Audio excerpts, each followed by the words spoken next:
Graça e paz da parte do Senhor e Salvador Jesus Cristo, amada igreja, aos amados irmãos presentes, amigos, queridos também que nos acompanham pela internet, em todas as nossas redes sociais. Deus abençoe a vida de vocês.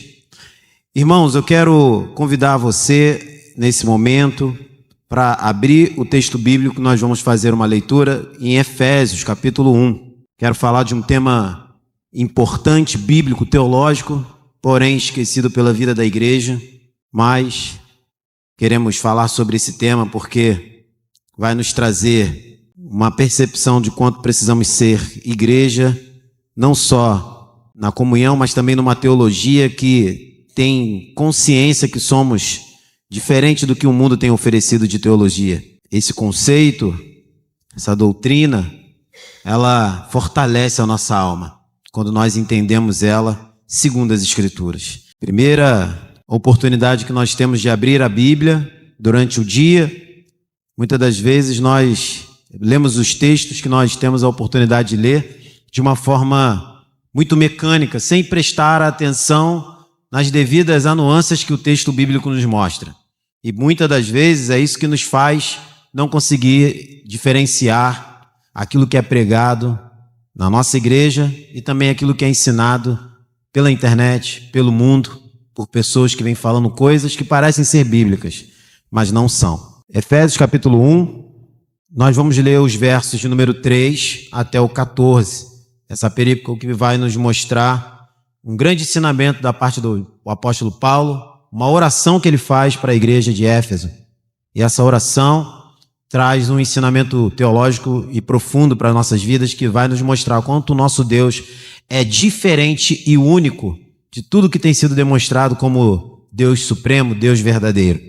Diz assim a palavra do Senhor, Efésios capítulo 1, os versos de 3 a 14. Verso de número 3. Bendito seja o Deus Pai e Pai do nosso Senhor Jesus Cristo, que nos abençoou com todas as bênçãos espirituais nas regiões celestiais em Cristo. Antes da fundação do mundo, Deus nos escolheu nele para sermos santos e irrepreensíveis diante dele. Em amor, nos predestinou para ele, para sermos adotados como seus filhos, por meio de Jesus Cristo, segundo o propósito de sua vontade, para o louvor da glória de sua graça, que ele nos concedeu gratuitamente no amado. Nele temos a redenção, pelo seu sangue, a remissão dos pecados, segundo a riqueza de sua graça, que Deus derramou abundantemente sobre nós em toda sabedoria e entendimento. Ele nos revelou o mistério de sua vontade, segundo o seu propósito que ele apresentou em Cristo, de fazer convergir nele, na dispensação da plenitude dos tempos, todas as coisas, tanto do céu como da terra, como as da terra. Em Cristo fomos também feitos herança, predestinados segundo o propósito daquele que faz todas as coisas conforme o conselho da sua vontade, a fim de sermos para o louvor da sua glória, nós, os que de antemão esperamos em Cristo. Nele também vocês, depois que ouviram a palavra da verdade, o evangelho da salvação, tendo nele também crido, receberam o selo do Espírito Santo da promessa. O Espírito é o penhor da nossa herança, até o resgate da sua propriedade, em louvor da sua glória. Amém, amém. E amém. Curve a sua cabeça, mas mantenha a sua Bíblia aberta. Vamos orar nesse momento. Pai, nós te louvamos pela oportunidade de ler esse texto, ó Deus, da tua palavra, ó Deus, texto inspirado por ti, ó Pai, e que nós já estamos aqui podendo aprender e ouvir a tua voz, porque é um texto bíblico e sagrado, ó Deus, da tua palavra. Por isso nós queremos, ó Deus, nesse momento, pelo meio do teu Espírito Santo, colocar os nossos corações em total reverência à tua palavra. Aos nossos ouvidos, ó Deus, queremos pedir ao Senhor que faça com que os nossos ouvidos, ó Pai, estejam atentos à tua mensagem. E assim os nossos corações sendo já trabalhados pelo teu Espírito, para que possamos, ao ouvir, entender e ser impulsionados pelo teu Espírito a viver a palavra do Senhor. Amém. Pai, nos ajude. E assim também seja comigo, Pai, porque eu não posso fazer nada, não posso explicar com as minhas palavras, mas é o Teu Espírito que explica, que, ó Deus, aplica e que faz com que o nosso conhecimento, ó Pai, no Senhor, seja para o louvor da Tua glória e de crescimento da vida da Tua igreja. Nós te agradecemos por esse momento, por essa oportunidade. Em nome de Jesus. Amém. E amém. Meus amados irmãos, acabamos de ler um texto bíblico grandiosamente lindo do apóstolo Paulo, escrito para essa igreja, esses irmãos da igreja de Éfeso, uma carta a qual o apóstolo Paulo envia para essa igreja. Depois de 3 anos, o apóstolo Paulo passou com essa igreja, ensinando, doutrinando essa igreja. Os estudos nos diz que foi o tempo que ele mais passou com a congregação de Éfeso, ensinando a palavra de Deus e também demonstrando o evangelho de Jesus Cristo.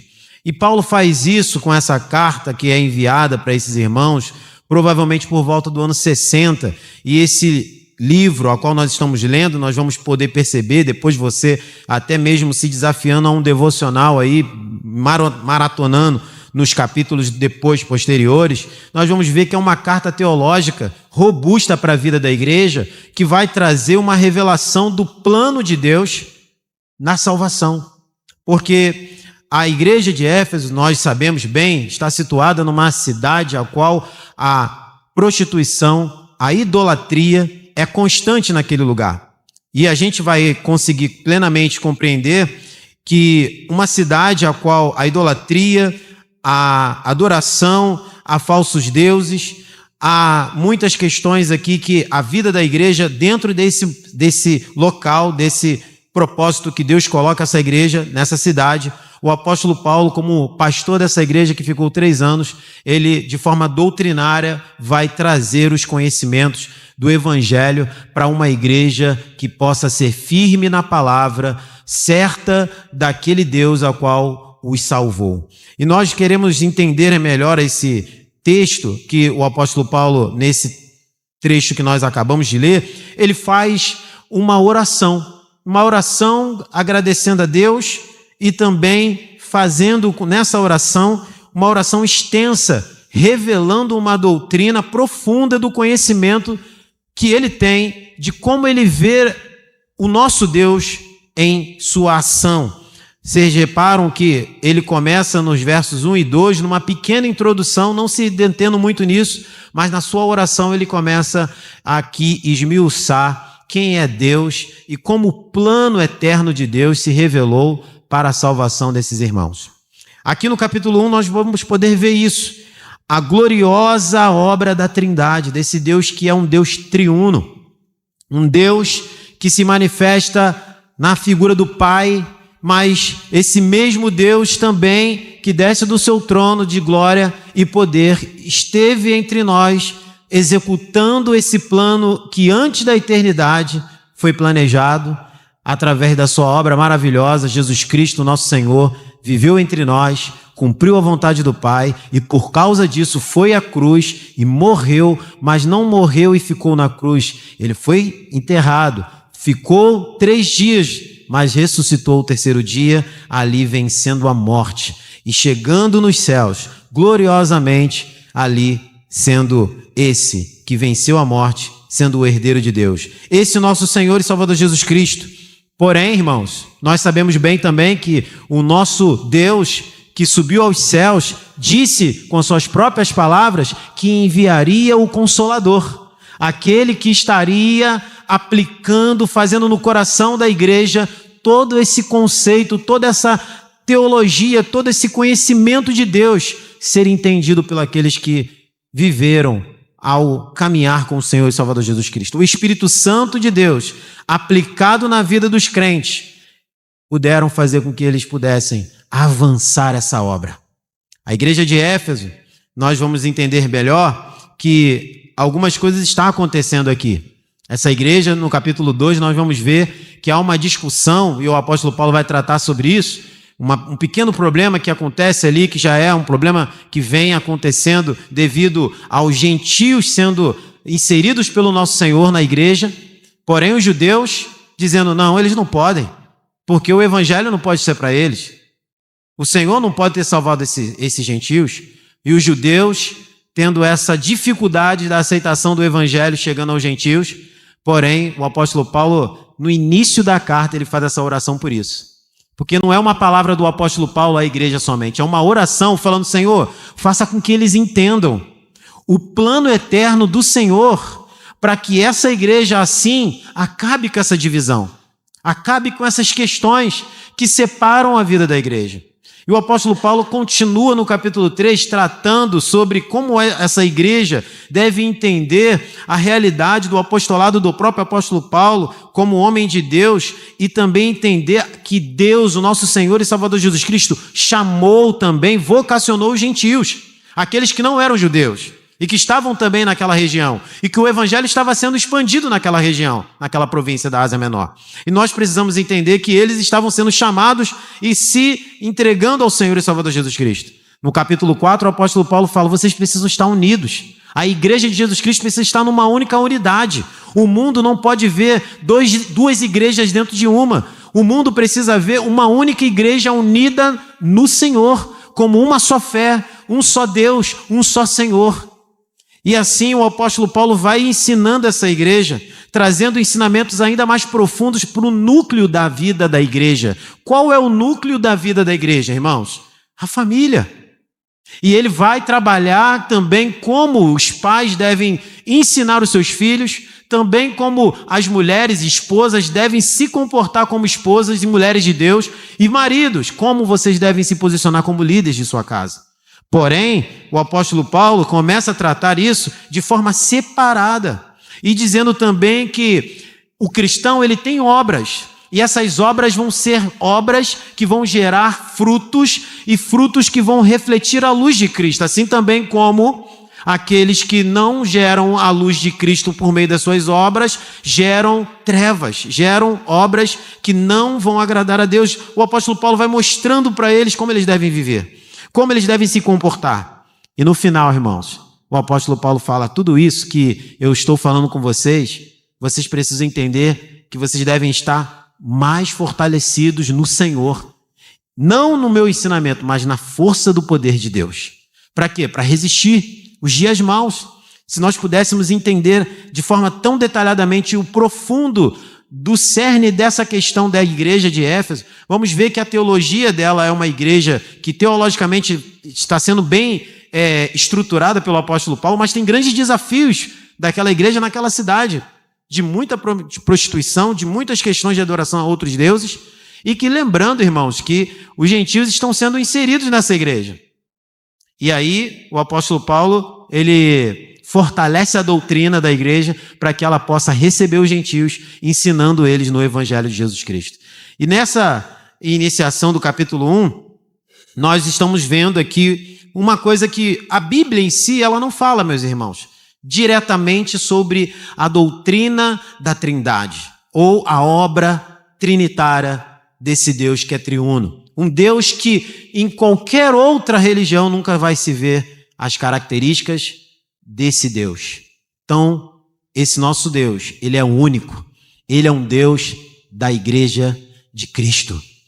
Você vai ouvir muitas igrejas que falam do Espírito, mas não conhecem nada do Espírito. Muitas igrejas vão falar do Filho de Deus, mas tratam o Filho de Deus como uma pessoa, como se fosse menor, como se fosse alguém, um homem comum que veio à terra. Vai falar de Deus como se fosse um Deus que simplesmente fosse tão tirano como se os deuses desse mundo. Não entendem a Trindade, não entendem o papel desse Deus que é um, mas que em sua pessoa tem manifestações e a sua pessoa age de forma diferente. Irmãos, para que possamos entender basicamente esse conceito, ele é um conceito tão amplo e profundo, não há possibilidade de nós aqui aprofundarmos sobre isso, mas para que os irmãos entendam quando nós olharmos esse conceito à luz daquilo que Paulo faz na sua escrita, porque Paulo está falando com Deus, orando e falando como a pessoa do nosso Deus age de forma diferente. Mas se nós não entendermos esse conceito, que a Bíblia mesmo não fala, não tem escrito em nenhum texto bíblico a Trindade, mas vamos ver em todo o texto bíblico de Gênesis e Apocalipse a manifestação do Pai, do Filho e do Espírito Santo de Deus. Então, irmãos, a doutrina da Trindade, na visão reformada, é a crença que em um único Deus que existe como três pessoas: Pai, Filho e Espírito Santo. Muitas das vezes a gente tem um conceito daquelas pessoas, pessoas que creem aí, que vivem, né, no catolicismo. Então alguém vê ali alguém fazendo o sinal da cruz, mas isso são coisas que muitas das vezes, raramente, nós vamos ver alguém que conhece, entende o que está fazendo quando faz o sinal da cruz. Eu conversava com uma pessoa e ela falava assim: é complicado, a igreja evangélica, ela não abraça os dogmas, né? Então a gente não pode tomar certas atitudes no meio do culto para se comportar baseado nos dogmas da igreja, porque isso acaba tornando um escândalo para quem vê, né? No momento, fazer o sinal da cruz, no momento. A pergunta é: para que tudo isso? Para que essas ações que, na verdade, meus irmãos, são mais misticismos, por nós fazermos certas ações e nós nem entendemos esse Deus para que podemos assim adorá-lo de forma completa e com entendimento. A Trindade, irmãos, é uma doutrina cristã que desenvolve, ou que foi desenvolvida do século II ao século IV.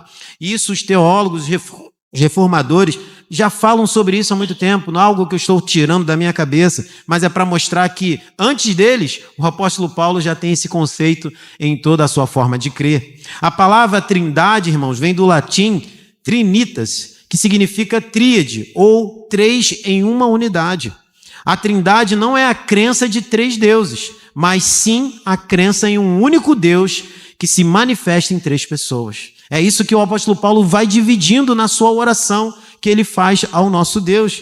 E as três pessoas são iguais, são Deus, e não se divide em partes. Olha a imagem aí que eu coloquei para os irmãos verem. Muitas das vezes o cristianismo, por não entender esse conceito, essa visão doutrinária que a Bíblia nos mostra, mesmo que não esteja essa palavra trindade, a Bíblia inteira tem isso. Nós muitas das vezes vemos pessoas achando que o Pai é o Filho, que o Filho é o Espírito. Não, olha como a imagem mostra. O Pai é Deus, o Filho também é Deus, o Espírito Santo é Deus. E eles, em uma só pessoa, são um único Deus que nós cremos. Só que a sua manifestação se age em três pessoas diferentes. O que vocês vão ver agora na ação da manifestação do plano eterno da salvação é exatamente isso. O Deus que se manifesta de forma em três pessoas diferentes, agindo, mas a nossa visão, como assim o apóstolo Paulo mostra, e mostrando à igreja de Éfeso que eles devem crer em um único Deus. E também mostrando para a igreja de Éfeso que eles não deveriam estar brigando por quem era salvo, porque todo esse plano salvífico não era por judeus ou gentios. Esse plano salvífico já estava estabelecido pelo Deus Todo-Poderoso antes da fundação do mundo. Entender isso, irmãos, é trazer conhecimento que o nosso Deus é único. O nosso Deus não há outro igual. Entender isso te faz ficar firme contra as heresias que vão trazendo para você e para mim que o Espírito Santo é um fogo, o Espírito Santo é uma energia, o Espírito Santo é Deus. Você e eu entendendo a pessoa, a manifestação do nosso Deus no Filho, você não vai olhar o Filho como alguém que é menor do que o Deus Pai. Pelo contrário, ele é Deus, tanto quanto o Deus Pai que está sentado ao trono. Mas no final, eles são um. E é a doutrina e é a fé que nós temos nesse Deus. É assim o credo apostólico. É assim que a igreja cristã protestante crê. E tudo que foge disso não é bíblico. Mas mais do que eu falar, vamos ver, irmãos, aqui o que o apóstolo Paulo nos mostra. Vamos agora, então, considerar que você já parou para considerar que toda a obra da salvação é um reflexo da glória do Deus triuno? Esse Deus manifestando a sua glória para o homem ver através da palavra de Deus como o nosso Deus é planejador, como o nosso Deus é organizado, como o nosso Deus ele é um Deus centrado. E tudo isso, irmãos, aponta para a glorificação do seu nome, mostrando que ao entender isso, vamos falar, o nosso Deus é único, o nosso Deus é poderoso. O nosso Deus não é nada disso que esse mundo tem apresentado de religiões que dizem que ser cristã, apresentando um Deus que, na verdade, é quase um garçom. apresentando um Deus que está servindo o mundo nos seus pecados, apresentando um Deus que nada tem a ver com as Escrituras. Irmãos, podem conversar com muitos cristãos, muitos desconhecem da doutrina da Trindade. Muitos acham que o Espírito Santo, ele é menor do que o Filho, o Pai, ele é um tirano e botou o Filho para trabalhar, não entende nada. Sabe por quê, irmãos? Porque precisamos entender a cosmovisão, entender como o cristianismo protestante pensa, à luz das Escrituras, entender o que os apóstolos falaram, olhar os reformadores e continuar fazendo o que a igreja sempre fez ao longo dos séculos. E parar de olhar coisas que a internet mostra hoje, quando nós vamos ver essas pessoas que estão mostrando doutrinas, são rasas no conhecimento porque não conhecem a Bíblia. Existem pastores que têm 30 anos de ministério e estão falando assim, não, eu sou a favor de atualizar a Bíblia, sim, para poder trazer essas pessoas para dentro da igreja. Pessoas X, pessoas Y, têm que ser inseridas na igreja hoje. Eu sou a favor de atualizar a Bíblia. Para mim, irmãos, uma pessoa que fala isso não conhece esse Deus a qual o apóstolo Paulo está pregando aqui. Então, é herege. É uma pessoa que não conhece o Evangelho. Consequentemente, não podemos aceitar isso como doutrina, não podemos aceitar isso como verdade da palavra de Deus. Você tem que pegar e passar esse vídeo, você tem que pegar e abandonar isso, você tem que pegar e deixar de seguir, você tem que seguir as Escrituras sagradas. Amém, meus irmãos? Amém. A doutrina da Trindade fortalece que você serve um Deus que é único e Senhor de todas as coisas. Vamos ver o que o apóstolo Paulo nos mostra. No primeiro tópico aqui nós vamos ver, dos versos 3 a 6, o plano soberano do Pai. Como é que o Pai age, como é que o Deus Pai age no processo da salvação de todos nós. Olha o que diz o apóstolo Paulo. Bendito seja o Pai, bendito seja Deus e Pai de nosso Senhor Jesus Cristo, que nos abençoou com todas as bênçãos espirituais nas regiões celestiais em Cristo.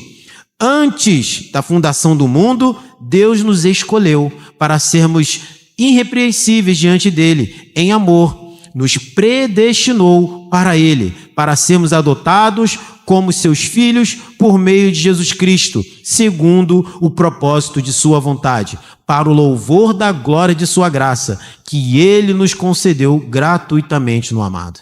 Amados irmãos, nós podemos ver aqui que, assim como o apóstolo Paulo está falando isso, ele começa explanando a bênção do Pai sobre a vida da sua igreja, que foi escolhida a dedo no seu plano soberano quando? Hoje? Não. Ele escolheu no meio do caos. Meu Deus, deixa eu mandar meu filho, agora deixa eu ver aqui quem ele vai salvar. Calma, antes de você ir nascer, calma aqui, deixa eu te passar a lista. Claro que não, irmãos. Foi antes da fundação do mundo. Todos os eleitos de Deus, antes nós que existimos.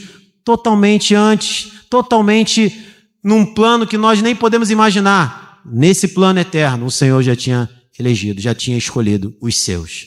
E nós precisamos entender algumas coisas aqui. Porque quando o apóstolo Paulo fala que antes da fundação do mundo ele planejou a nossa salvação, mostra a soberania de Deus, o poder desse Deus que é incomparável com os deuses desse mundo.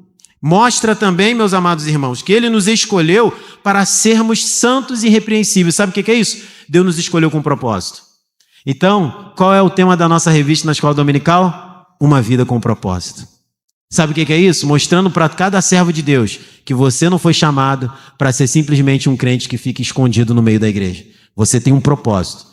O único propósito que você tem, que deve viver à risca, é de ser santo e ser irrepreensíveis. Mas as outras coisas, e a minha vocação, e o meu chamado, e a minha obra, e o meu departamento, e aquilo que eu fui chamado para fazer na igreja, irmãos, se nós vivermos esses dois propósitos que Deus estabeleceu para nossas vidas, em Deus Pai, nós vamos conseguir viver todas as outras coisas que Deus colocar em nosso servir, em nossas mãos. Ser irrepreensíveis, irmãos, é viver uma vida que aponte para a palavra dele, sendo dia após dia aqueles servos que vivam a palavra de Deus em todo o seu tempo, no máximo da sua plenitude. Porque o ser irrepreensível seria errado crermos que é sem errar. Porque o apóstolo Paulo não poderia cometer esse erro teológico de dizer que nós não deveríamos errar, ser irrepreensíveis por não errar, porque nós somos pecadores. O propósito do apóstolo Paulo aqui é nos mostrar que ser irrepreensíveis é viver a palavra de Deus em toda a sua plenitude no máximo de nossas vidas. Capacitados por aquele que aplica em nossas vidas a salvação. Nós vamos ver isso. Mas duas coisas é importante aqui que o mundo tem falado sobre esse texto e é totalmente errado. Bênçãos espirituais, né? Alguém já viu isso? Receba toda a bênção espiritual. Que bênção espiritual é essa? É o carro que muitas das vezes as pessoas estão levantando a mão para receber? É a casa, é a promessa do casamento, a resolução das dívidas? Será que é isso? Claro que não, meus irmãos. O que significa essa palavra aqui no grego, quando nós olhamos o significado das bênçãos espirituais, é o favor imerecido que o Senhor Jesus operou em nossas vidas quando Ele doou a sua vida em favor de nós. Está associada com a plena dádiva que o Pai fala assim, eleitos, aqui o Filho. Ele irá para salvar vocês. Ele será o substituto de vocês na cruz. Essa é a bênção espiritual, a maior bênção que eu e você devemos glorificar todo dia, é que recebemos o Filho de Deus em nossas vidas. Amém, irmãos? Receba o Filho de Deus, entendendo que Ele veio para nos salvar. Se você crê pela palavra de Deus que você é um eleito, você já recebeu todas as bênçãos espirituais. Sabe por quê? Porque o Filho veio para nos salvar. Louvado seja o nome do Senhor. E isso, irmãos, está associado a essa realidade. Não é bênçãos materiais, mas espiritual, que se encontram em Cristo, que estão concedidas nele, na obra do Filho. E por meio do Filho, o Filho elegeu aqueles que iriam se voltar para Ele. Isso significa, meus irmãos, que somos aqui escolhidos pelo dedo soberano de Deus. E isso vai nos trazer uma realidade. Não há mérito em mim e em você pela nossa eleição. Amém, irmãos? Amém. Não há mérito em mim e em você pela nossa eleição. Então, e sermos aqueles que somos servos do Senhor, presbíteros da casa do Senhor, presidente de sociedade, aqueles que tocam na igreja, que ficam na porta como diácono, que servem ao Senhor, que labutam na obra do Senhor, isso não te traz mérito para a sua salvação. A sua salvação é exclusivamente mérito do nosso Senhor e Salvador Jesus Cristo, que deu a sua vida, que venceu a morte e se tornou o Cordeiro de Deus. Ele é o Cordeiro de Deus. Ele venceu a morte. Ele deu a sua vida. Ele não foi ali colocado à força. Ele entregou a sua vida em favor dos seus eleitos. E isso porque antes da fundação do mundo, o Senhor já tinha escolhido os seus. E assim o Filho vem executar a obra que é bendita do nosso Deus Todo-Poderoso. Para você entender melhor, alguns textos que se conectam com essa fala de Paulo. 1 Pedro, capítulo 2, verso 9, você não precisa abrir. Olha o que Paulo fala, olha o que o apóstolo Pedro fala, olhando também todo um conhecimento das Escrituras. Vocês, porém, são geração eleita, sacerdócio real, nação santa, povo exclusivo de Deus. Nós poderíamos olhar também Romanos 8, 29 e 30, Isaías 43, 7, que ele diz, todos os que são chamados pelo meu nome, e que criei para a minha glória. O Deus Todo-Poderoso falando isso. E o seu Filho, por meio do apóstolo Pedro, falando que nós somos raça eleita, povo de propriedade exclusiva de Deus. Você não é de mais ninguém, senão do nosso Senhor e Salvador Jesus Cristo. O Senhor comprou a sua vida, meu irmão. Isso deve trazer segurança no seu coração, para continuar seguindo, continuar caminhando, continuar crendo que por mais que as falhas venham da sua vida, o Cordeiro comprou a sua vida com o sangue dele. Você é dele, nós somos dele. Isso deve trazer segurança, deve trazer paz, deve trazer total alegria em nossos corações. Amém, irmãos? Entenda isso. E esse plano foi totalmente feito pelo nosso Deus Todo-Poderoso. Implicações para nossas vidas como igreja, através desse primeiro trecho. A obra do Pai é baseada na salvação e devemos viver com gratidão, irmãos. Era isso que o apóstolo Paulo queria mostrar para os irmãos em Éfeso. Parem de discutir, gentios, judeus, parem de discutir. A salvação não é por mérito, judeus, não é porque você segue a lei, gentio, não é porque você agora está fazendo a vontade de Deus. A salvação não é mérito seu, não é mérito de gentio nem de judeu. A salvação é por causa do nosso Senhor e Salvador Jesus Cristo. É por causa da sua obra. Reconhecermos que fomos escolhidos para refletir a sua glória. A certeza dessa escolha nos impulsiona a viver uma vida santa, refletindo a imagem de Cristo. Ouvimos isso? Ouvimos isso? Há algumas semanas atrás, pela vida do nosso reverendo Eli, falando sobre sermos imagem de Cristo. E aqui o apóstolo Paulo está falando, parem com esses problemas que dividem a igreja.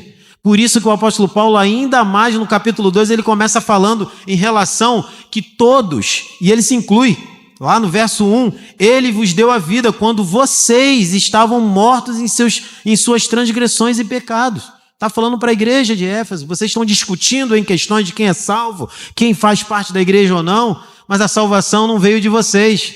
O mérito não é de vocês, não é você, judeu, que vai escolher quem entra na igreja, quem é inserido na igreja, é o Senhor e Salvador Jesus Cristo.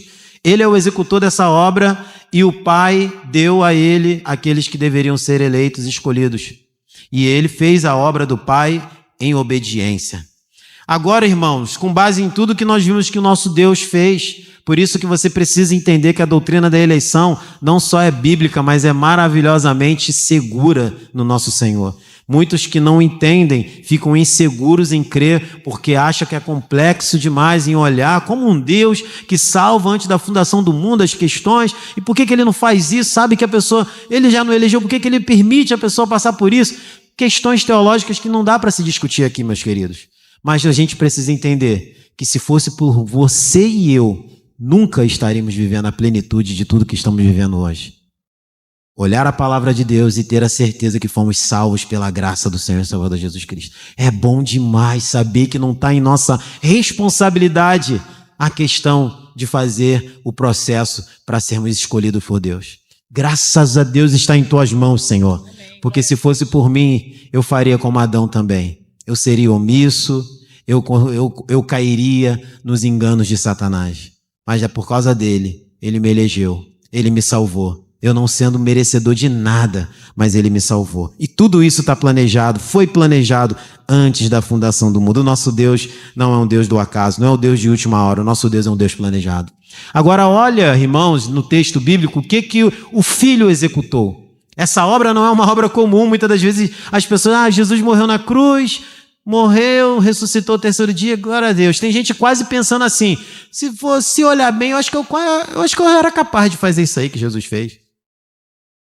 Sabe por que eu estou falando isso, meus irmãos? Porque tem gente que joga muito no nível tão baixo a obra de Cristo por não entender que essa obra nenhum de nós poderíamos fazer. É só olhar a Bíblia de Gênesis e Apocalipse, os apóstolos falharam, os profetas falharam, aqueles que o Senhor levantou para ser libertador falharam. Sabe por quê? Eles são homens. Não há neles o poder que está em Jesus Cristo por ele ser Deus, o único Deus e Senhor. Olha aqui o nosso Senhor e Salvador executou dos versos 7 a 14. Olha o que diz. A obra do nosso Senhor e Salvador Jesus Cristo. Nele temos a redenção pelo seu sangue, a remissão dos pecados, segundo a riqueza de sua graça, que derramou abundantemente sobre nós em toda a sabedoria e entendimento. Ele nos revelou o mistério de sua vontade, segundo o seu propósito, que ele apresentou em Cristo, de fazer convergir nele, na dispensação da plenitude dos tempos, todas as coisas, tanto do céu como as da terra. Em Cristo fomos também feitos herança, predestinados segundo o propósito daquele que faz todas as coisas conforme o conselho da sua vontade, a fim de sermos para o louvor de sua glória, nós, os que de antemão esperamos em Cristo. Nele também vocês, depois que ouviram a palavra da verdade, o evangelho da salvação, tendo nele também crido, receberam o selo do Espírito Santo, da promessa. O Espírito é o penhor da nossa herança, até o resgate da sua propriedade, em louvor da sua glória.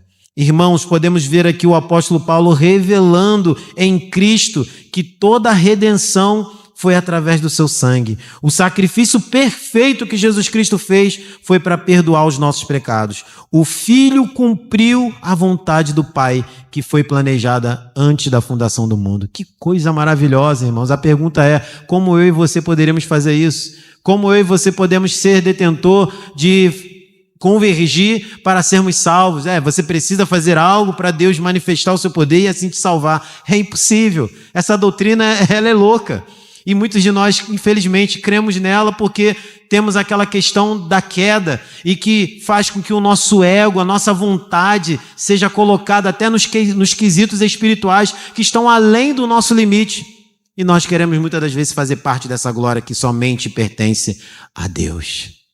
É muito maravilhoso poder entender que o plano eterno de Deus é tão complexo que me faz entender que eu sou tão pequeno, insignificante, para ter a audácia de colocar a mão nisso e falar, acho que eu faço parte disso. Por quê? Porque eu faço a vontade de Deus, eu vou à igreja, eu estou nos cultos, eu estou servindo a Deus.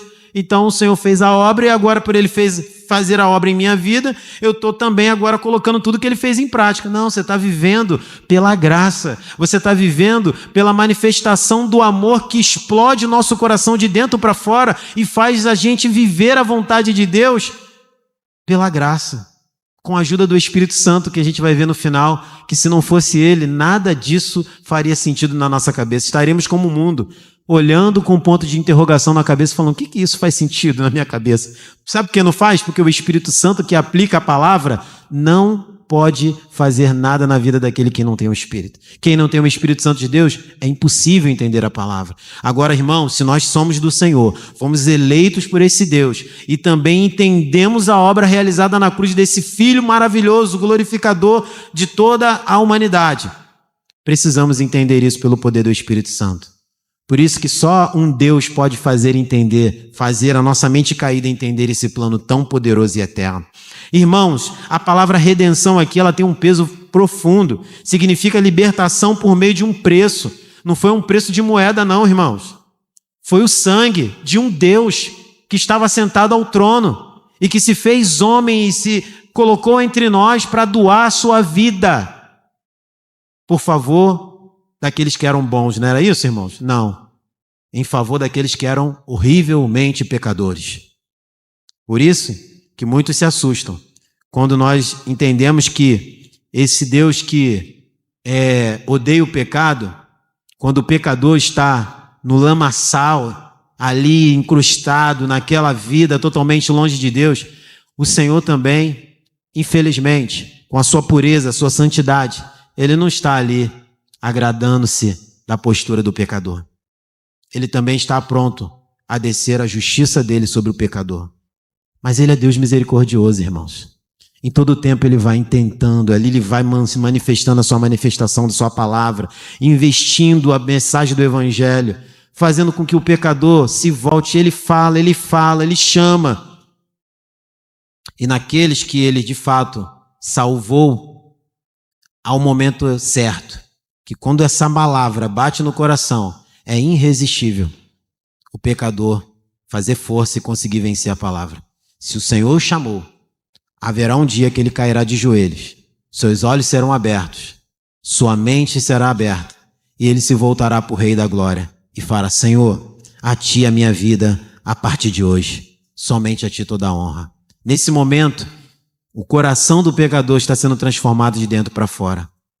E essa transformação começa na mente, fazendo com que as atitudes do pecador se transformem em atitudes que glorifiquem a Deus. É a metanoia, é a mudança de mente que gera a mudança de atitude. O apóstolo Paulo fala isso para essa igreja para que eles pudessem entender que a profundidade da salvação não estava numa discussão rasa de quem é judeu e quem é gentios.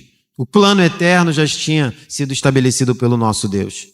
A redenção é uma obra consumada, irmãos, por meio do qual somos libertos do domínio do pecado. Ninguém pode abrir as algemas do pecado senão o Senhor e Salvador Jesus Cristo. Não é a sua oração de poder, não é aquele que fala e acontece. Hey!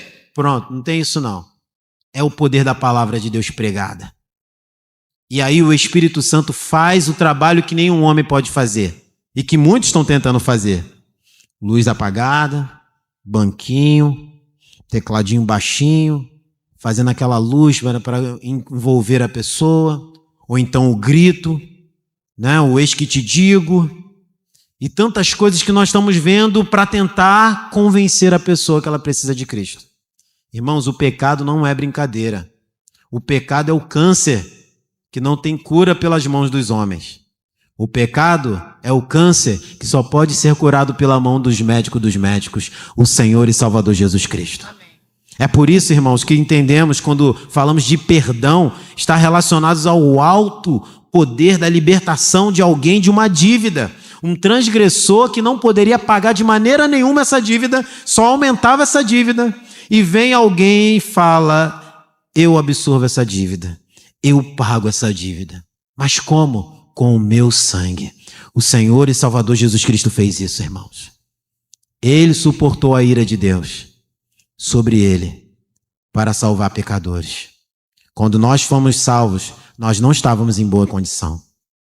Era isso que o apóstolo Paulo queria falar com os Efésios. A discussão era muito rasa, era muito infantil, porque tinha muito a ver com o ego dos judeus.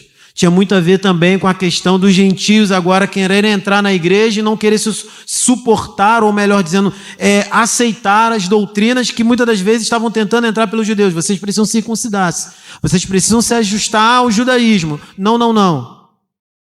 Cristo não faz isso. E o apóstolo Paulo também fala a mesma coisa quando ele escreve aos Gálatas, para mostrar para eles que eles foram libertos. E esses dogmas não podem de maneira nenhuma ser novamente novas algemas que fazem as pessoas para que sirvam a Cristo, precisam estar debaixo desses dogmas. Não, nós precisamos entender a doutrina. E a doutrina mostra que esse leão, esse Senhor poderoso que venceu a morte, ele quer nos fazer entender que só basta Ele em nossas vidas para que tudo seja novo. Só basta Cristo para que tudo seja novo em nossas vidas. O apóstolo Paulo também, convergindo com esse texto, também uma carta muito semelhante, em 1 Colossenses, melhor dizendo, capítulo 1, o verso 13 e 14, fala assim, no verso 13 e 14: ele nos libertou do domínio das trevas e nos transportou para o reino do seu Filho, no Filho do seu amor, no qual temos a redenção, o perdão dos nossos pecados. Ele fala isso, irmãos.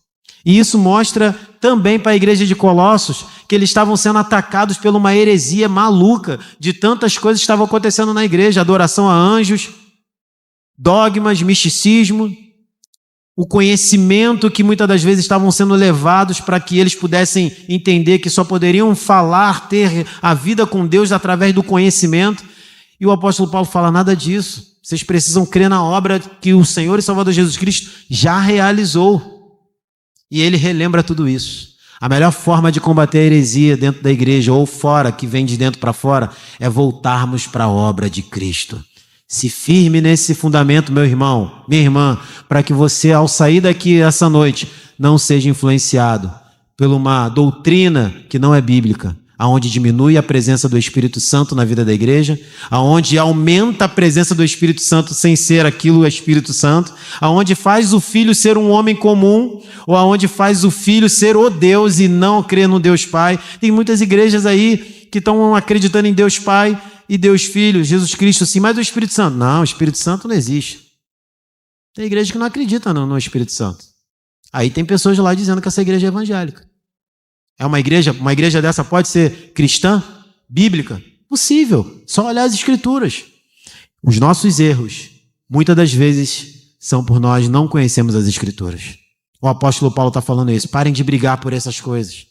Tanto gentios e judeus foram chamados pelo poder da obra de Cristo. Mas, irmãos, a implicação para nossas vidas como igreja, a obra redentora de Cristo é centrada para a nossa fé. Se nós cremos no Senhor e Salvador Jesus Cristo, nessa obra, precisamos centrar a nossa vida nesta palavra, e isso gera fé. E isso nos faz lembrar, diante da mesa do Senhor, que somos igreja e que esse banquete foi nos dado porque o nosso Senhor deu a sua vida. Quando você pega o cálice, lembre que foi o sangue de Jesus que foi derramado. O pão era o corpo dele que estava ali. Nós não podemos ignorar. E por meio da sua graça, ele fala: se eu salvei vocês, se vocês agora vivem em novidade de vida, vivam para a minha glória. em santidade e gratidão. Não sei vocês, irmãos, mas ao olhar essa obra de Jesus Cristo, só gera no meu coração mais gratidão e mais reconhecimento que eu não sou nada. E vontade de, às vezes, falar: Felipe, como você toda hora, às vezes, fica tentando agir, colocar o dedo na vontade de Deus. Para com isso. Você não pode nada. Toda vez que você começa a tentar fazer os botãozinhos da tua vida serem mexidos por você, vai dar tudo errado. Porque você não tem essa capacidade. Creia na obra do Senhor e Salvador Jesus Cristo e siga, meu filho. Porque a salvação vem do Senhor. Amém, meus irmãos? Mas para que isso tudo possa ser entendido por nós, pela mente humana que foi afetada pelo pecado, a queda do homem foi drástica lá no início. Só um poder para combater o poder do pecado. Qual o poder que pode combater o poder do pecado que afeta a nossa vida, ainda antes da glorificação? O poder do próprio Deus, que um dia habitou no tabernáculo, um dia habitou em tendas, feito por irmãos homens. Hoje ele não mais está em tendas. Hoje ele está habitando dentro de nós. O Espírito de Deus habita em nós. E o entendimento só vem porque o nosso Deus habita em nós, pela presença do nosso Deus, o Espírito Santo. Olha o que diz a garantia do Espírito Santo está nas nossas vidas. Verso 13 e 14, olha o que diz. Leia comigo, irmãos, vamos ler? Nele também vocês, depois que ouviram a palavra da verdade, o evangelho da salvação, tendo nele também crido, receberam o selo do Espírito Santo da promessa. O Espírito é o penhor da nossa herança, até o resgate da sua propriedade, em louvor de sua glória. Louvado seja Deus, eu sou propriedade de Cristo, você é propriedade de Cristo, então fique seguro no Senhor. Amém. Nada, absolutamente nada pode te afastar. Sabe por quê, irmão? Quem pode impedir o eterno? Quem pode afastar um servo dele, do eterno Senhor e Salvador Jesus Cristo? Ninguém. Sabe por quê? Porque você e eu fomos comprados. E aqui o Espírito Santo atua para garantir a nossa herança em Cristo. Então, você pode fazer tudo que você quiser para permanecer. Se o Espírito Santo não fizer você permanecer, irmãos, nada adianta. E aí você vai entender a perseverança dos santos. Lá no 5º ponto do calvinismo, como a doutrina feita, estruturada por João Calvino, fala da perseverança dos santos. O crente não persevera por suas forças. O crente persevera pela força do Espírito Santo que impulsiona esse crente a seguir. Seja impulsionado pelo Espírito Santo nessa noite, irmãos, a seguir adiante. Você não está no caminho errado. Pela palavra de Deus pregada, o Espírito está falando: siga, meu filho. Olhe somente para frente, porque atrás, na frente eu estou. Ao lado, do lado esquerdo, do lado direito, ao seu redor, por trás, adiante, eu estou na sua vida. E é por isso, irmãos, que nós precisamos continuar seguindo, porque é Ele que nos capacita a viver uma vida para o louvor da glória dEle. E o selo aqui é algo importante. Muitas das vezes as pessoas acham selo, então é batismo, é fogo, né? Tem que descer fogo para ser selado, né? Tem que botar lá... Sela o irmão. Não tem nada a ver isso não, meu querido. Muitas coisas aí estão sendo faladas e você, se não entender a palavra, você vai de barco nisso e não tem nada a ver com a palavra de Deus. A tradução dessa palavra selo no grego vai trazer uma representação que nós fomos marcados de forma autêntica pelo Espírito Santo de Deus, como propriedade que pertence a Deus. O selo do Espírito é uma garantia que a nossa salvação está segura no Senhor. Sabe o que é isso? Na sua alma, no seu coração, você está seguro. Sabe por quê? O Espírito de Deus habita em você. O próprio Deus habita em você. Então você está seguro porque Ele dirige a sua vida. Por isso que o apóstolo Paulo fala também: não entristeçais o Espírito.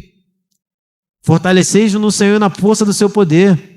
Se enchei de toda a sabedoria que vem da palavra de Deus. Por quê? Porque isso vai alimentando a sua vida com o poder de Deus.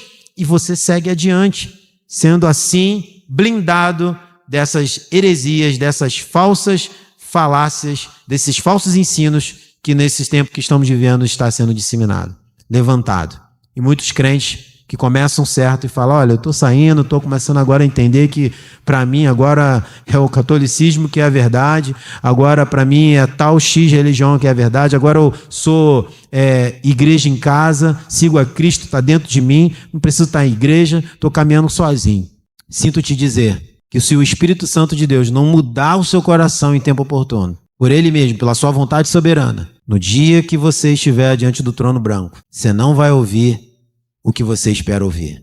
Vinde bendito, a igreja não é igreja se não está reunida em comunhão com os santos. Um santo, salvo, lavado e redimido, selado pelo Espírito, quando se encontra com outro da mesma proporção, se alegra. Porque vê o Espírito refletindo nele, assim como também reflete em você. Por isso que não há possibilidade de sermos igreja em casa, irmãos.